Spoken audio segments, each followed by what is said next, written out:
Welcome to part 3 of ClickBank's affiliate training series. This video is going to be about how to grow your audience, which is really where you're going to start seeing the results that you can use to build a long-term successful affiliate business. So the first step in growing your audience is to really do your research. Just like we did when we looked at how to choose your niche, you need to really understand who is the audience that you're going to be speaking to and promoting products to. So some questions that can help identify who your audience is really who is your ideal reader or visitor. Think about the persona of that person. Think about things like what do they look like, what do they talk about, care about, hate, fear, desire. You want to think about their emotional state and their emotional needs as well as their demographic needs. So don't just think about gender or age or location. Think about what really motivates them. So who do they hang out with? Who do they talk to? Who do they disagree with or argue with? Who do they idolize or want to be? Those are going to give you some great ideas for the types of topics you could talk about and the types of products that they might be interested in. So then where do they hang out online, in person? Where do they want to go? Where do they want to travel to? Where do they not want to go or not want to do? What products, brands, or personas do they love and hate? How do they talk? Are they pretty informal, or are they very businesslike or highly educated? Do they speak passionately but not very formally, or are they analytical thinkers and they wouldn't connect with someone who's being informal and speaking off the cuff or speaking with a lot of emotion? And then finally, what lingo do they use? What are the types of terminology that they might use? Because those are going to give you ideas for keywords that you could target in your content when you're wanting to rank in search engines. So thinking about what kinds of language they use is going to be helpful in figuring out how to start getting people interested in what you have to say. So just as an example, these are 3 different personas that you see here on the screen. There might be a new mom, or someone who's a pretty hardcore cyclist, or someone who's a fisherman. They're going to have very, very different needs. What they're looking to get from your product or your blog or video channel or whatever it might be is going to be very different than the other personas. There may be some overlap, but you need to be able to speak to their specific needs and desires and use the type of language. A fisherman is going to have some very specific terms that they would know that a normal non-fisherman wouldn't know. And same thing with new moms. They have things that they care about and want to hear people using those terms so that they can connect with them. So the number one question to answer when you're trying to identify how to grow your audience is, why are these people coming to you? Why are they seeking out your site or your platform? What are they hoping to get out of it? Or do they need a solution to a problem? Are they looking for more information? Are they looking to do something better or faster? So what is their big reason and desire for coming to you? And then the second question is, why should they listen to you as opposed to all the other experts or people out there weighing in on the topic? And they're not going to listen only to you, but what do you have to offer to them that makes it worth their time and the effort and attention that they're giving you? If you don't have a compelling reason or a compelling difference, it's going to be really hard to get people interested and to keep their attention. So think about that. Maybe you help them achieve a result quicker, or you are friendlier and more likable, or you deliver the information in a way that is kind of unique. Maybe you deliver video training or something like that that isn't common in that niche. So think through what you could do differently that would really make your platform appealing to these people. So great content on your platform, whether it's written or video or whatever it might be, that's really the foundation of building your platform and growing an audience. These days, having great original content is just not optional.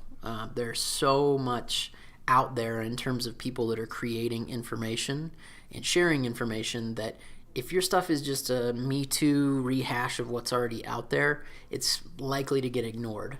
So having great original content is really just sort of the price of entry into becoming a successful affiliate, but it's not what's going to take you over the top and make you hugely successful. So your content, to be able to connect with people and be helpful for people, needs to be honest. It needs to be valuable, and there are a lot of different ways you can define value, but basically don't waste people's time. Give them something that's actually useful and that they're going to be glad that they took the time to consume it. Otherwise, you're going to lose them, and they're probably not going to come back and give you another chance. If it's possible, deliver the information in multiple formats. So, maybe do some text blogging or do video or do a podcast. But if you deliver it in different ways, you have more opportunities to reach people where they are and how they like to consume the information. The next one is make it as short as possible, but no shorter. People don't have a lot of time online. There are a million things competing for their attention. So you want to say things as concisely as you can, but don't make it so short that they don't actually get anything useful and valuable out of it. And then above all, make it results oriented. That's what's going to really resonate with people and get them liking it and wanting to come back to you and recommend you to their friends, which is going to help grow your audience, is if you can actually deliver a result for them. If they read it and just say, yeah, that's interesting, but there's nothing I can use here, then they're likely to go away and not necessarily come back. So you want to deliver some kind of result, and then they're going to tell other people about you and be really committed and excited about promoting you. So one of the things that can really set you apart and make you stand out in your niche is having a personality. And there are a lot of different ways you could go with this, similar to how we talked about personal brand versus business brand. But you want to think about what's your personality when you're speaking to your audience, and is it the right personality for them? So a couple examples here. Jim Rome, who's a sports analyst and talk show host and things like that. He's very opinionated. His kind of catchline is have a take. So that's true for your personality as well. You need to have a certain opinion or certain angle on things that lets people identify with your point of view or disagree with you and say, this guy's not for me. What you don't want to be is everything to everyone, because then you end up being boring and no one is excited to follow you or hear from you or to argue against you. And having people argue against you is not a bad thing at all. That can actually get you more attention. It can kind of build a tribe around you where people say, hey, I agree with this guy, so I'm going to argue on their behalf. So, somebody like Jim Rome is very polarizing. People either like him or hate him, and the people who like him really, really like him, and the people who hate him can't stand him. And that's not a bad thing. He's been able to build a very large and successful platform by having that kind of personality. Similarly, Jillian Michaels, who we mentioned earlier, she's known as being sort of the mean personal trainer who gets a lot out of people by pushing them and berating them and pushing them beyond their comfort limits. So that's another great example of that's kind of her brand and what sets her apart from a lot of other personal trainers who might be totally supportive and kind and trying to be gentle with people. But just so you don't think that you have to go the angry, loud route or be the mean person in the space, then you got somebody like Rachel Ray, who is in the cooking space, and that's a really crowded niche. There are lots of professional cooks and chefs out there that are trying to teach this stuff, but her take was kind of being the friendly girl next door, not being too fancy or complicated, keeping things simple, and tons of people can identify with that because they don't want to be a snooty professional chef. They want to just have fun cooking and enjoy it and love it. So you can take that route too and be the friendliest person in your industry and be someone that people can identify with and really like. So earlier we talked about building a brand and how important that was. And I just want to reiterate that here when you're trying to grow your audience, that even if your brand is casual, you want to look professional. So that would be things like having a custom logo made, which can be really inexpensive, getting a premium or custom WordPress theme like we talked about, having images in your posts, and there are stock photo sites that you can get those from. You can do Creative Commons free image searches to find things to use. So there are lots of sources of pictures. I mean, you can take your own photos and use those, and that's a great way to personalize your website. Having branded social media pages that sort of reinforce that brand and tie your image and your brand across all the different platforms and social media networks. And then having a real email address or URL. So instead of having your name at gmail.com, having your first name at yourdomainname.com. So that's a good way to make your brand look professional and make you trustworthy and that people will take you seriously. So here's some examples I wanted to show you of people who've done a really good job of building really professional looking platforms. So this first one is Pat Flynn of smartpassiveincome.com. His is fantastic. I mean, he uses similar colors and imagery across his whole site. He has the whole "Hello, my name is Pat," where he introduces himself. And in an industry like internet marketing, which is the space that he's in, there's a lot of anonymity and people are afraid to trust the people that they're seeing there. So he does a really good job of being very transparent and sharing his story so that he's likable and trustworthy. And people love him, and he has a huge following because he is very open and honest in what he does. This next one is a website called nerdfitness.com. It's a great example of both kind of niching it down and also identifying who your audience is and who your tribe is. So, he's saying this is fitness for geeky people that like geeky stuff. So he uses language from video games and imagery from video games, and is very kind of casual and fun instead of being really hardcore fitness. And you can see that he's done a great job of making his site look really professional, tying in color schemes, getting a lot of custom graphics done, and putting his face front and center on there. And then this is a different one. This is a mommy blogger, and she just does a great job of looking very approachable and personable, using a lot of really nice colors and speaking directly to her audience. So there are a lot of different ways that you can go with the personal branding, but what you want to do is make sure that everything you're putting out there is speaking to your particular type of audience and that it all reinforces your trustworthiness and likability. So a rookie mistake that a lot of affiliates make, and I see this all the time, is trying to monetize and make money from your site or from your platform from day one. This is just a bad idea because it ends up that you look like you're trying to make money rather than connect with people or really share a message or share your thoughts.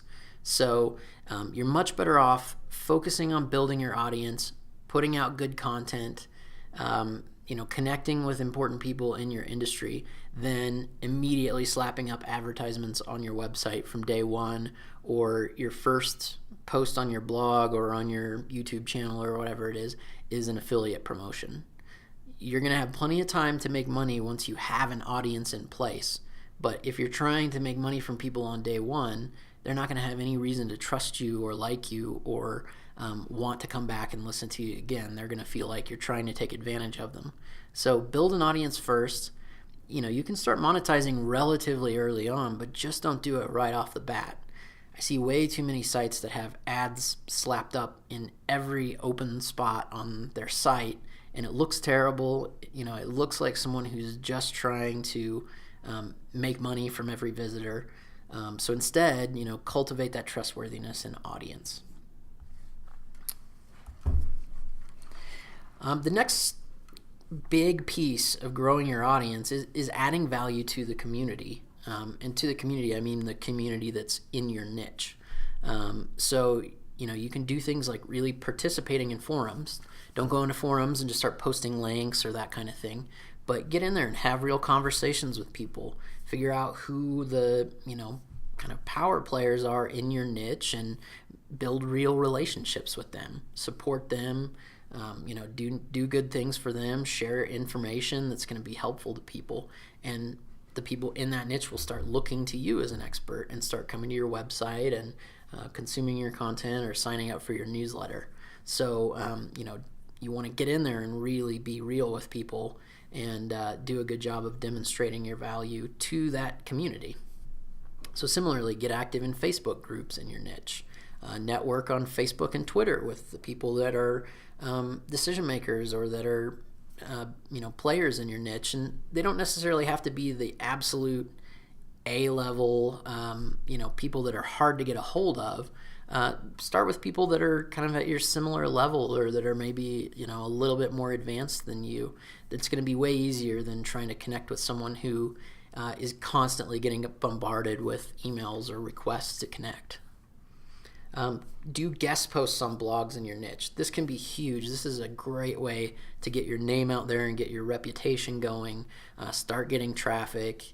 And it also is good for SEO if you have links back to your site from your guest post, which is usually the case. So that's a great way. Write content for your guest posts or guest videos or whatever it might be that is very, very relevant to that particular blog's audience. So do some research again. Read through the types of posts that they've posted on their site, what gets the most comments, what their audience seems to be most interested in or having questions about, and do a guest post that addresses that. Attending events and conferences is one of the best way to get out and meet people. There's something about face-to-face interactions that takes down a lot of the barriers people put up online with being anonymous or not knowing whether to trust somebody. When you meet someone face-to-face, it's so much easier to trust them quickly, and it can be a great way to get to know people and find people that you can support and that can support you. And then finally, on your site or on your platform, link out to other valuable resources and sites. That's another common mistake I see, is that people are afraid to send their visitors anywhere else online, and it just doesn't work. You need to share things that are going to be useful to your audience, and they'll appreciate you for it and reward you for it instead of forgetting all about you. If you're the person that tells them about some great resource, and not necessarily a product, but another blog that might be useful or a great video or something like that, then they're going to remember that and appreciate you for it. And it's also good from the search engine's point of view. Google wants to see that you are participating in the community and that you're not trying to be this closed off person that doesn't ever get out there and participate. So they want to see you linking out to good, reputable websites. Next up, you want to stay in contact with your email list that you're building. Just like I said in the video before this, you want to start building a list right off the bat. That's what you should be doing instead of trying to monetize right off the bat. So besides just sending out your content and updates, again, you want to share great resources and information, other things in the community and not just stuff from your own website or products. You can survey people or ask them questions about what they're struggling with, what their challenges are, what questions they have that they're having a hard time getting answered, what content they'd like to see you create. That's a great way to get ideas for creating content or maybe even creating your own product someday, rather than just promoting other products. And then finally, you want to add value and share stuff before you start promoting products to them. So I wouldn't recommend in your very first email that people get after they sign up to your list that it be an affiliate promotion. It's going to upset people or scare them off. They're going to think that you're just trying to get money out of them and that you're not really interested in the relationship or sharing good information. So, send them some content and add value to them before you then say, hey, and by the way, if you like what I've been sharing with you, here's something that you might be interested in. And we'll get into how to do that in the next video, but add that value first. So how you treat your list can certainly make or break your reputation.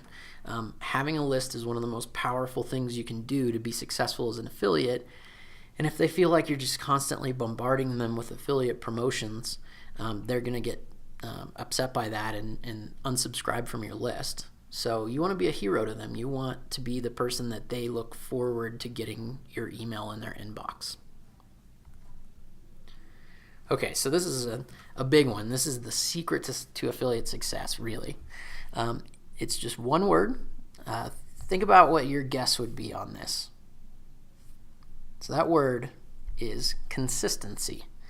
And this is something that seems to be one of the biggest challenges and the biggest places that people fall down when they're starting their affiliate business.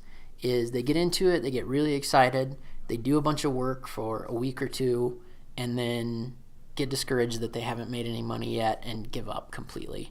And it just doesn't work. You're going to have to put in regular, consistent action, even if it's only 10 minutes a day or 15 minutes a day. That's going to show much better results than doing a bunch of work in a short burst and then never touching it again. So, you want to be blogging consistently or creating videos consistently or mailing your list consistently. Too many people are thinking short term on this, and as soon as they start slowing down or they don't see the results that they were hoping to see, they give up. But the people that keep working consistently are the ones that can push through that and actually get the big results and the sustainable results that they're going to be able to see the benefits of for years.